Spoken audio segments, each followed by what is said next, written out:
د کډوالو او بیرته راستنېدونکو چارو وزارت وایي له 3000 څخه د ډیرو افغان کډوالو ترڅنګ 14 تنه هغه افغان کډوال چې په پاکستان کې د قانوني اسناد نه لرلو له امله بندیان وو د انټرپول پولیسو له لوري تر خوشي کېدو وروسته هیواد ته راستانه شول. د کډوالو وزارت له لوري په خبره شوې خبرپاڼه کې ویل شوي چې پرون 3255 تنه افغان کډوال د نیمروز ولایت د ابریشم د کندهار د سپین بولدک او د ننګرهار د تورخم له لارې له گاونډي هیوادونو څخه راستانه شول. د کډوالو وزارت وایي د یادو کډوالو له ډلې 900 تنه له پاکستان په زور او همدارنګه 2340 تنه له ایران په زور او خپل خوښه هیواد ته راستانه کړل شول.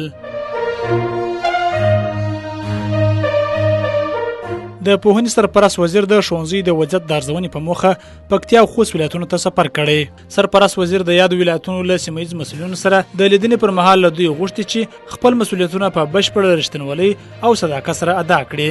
هغه دغه سفر پر مهال له یو شمېر ښوونځیو، دیني مدرسو او دارالایتامونو څخه لیدنه کړې ده.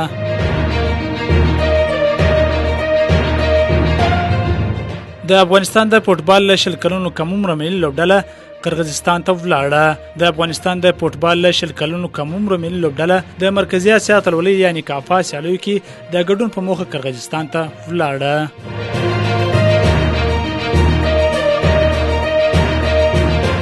دوه افغان سکوهونکو په اسیایي سیالیو کې نیمه پایلوبي ته لار پیدا کړه. د اولمپیک ملي کمیټه وايي دوه افغان سکوهونکي مجتبی حیدري او فردوس نجیب د اسیایي ځوانانو سیالیو کې نیمه پایلوبي ته لار پیدا کړه.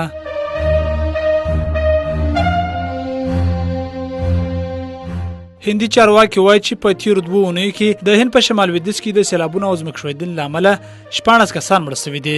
همدارنګه د یادو پیښو له امله 300,000 کسان بې ځایه شوي هم دي. د اسوسییټډ پریس خبري اژانس له مخې د هند پوځ هوایي ځواکونه په اسام ایالت کې چې یو له سختو ځپل شویو سیمو څخه دی د ژغورنې په عملیاتو بوخت دي.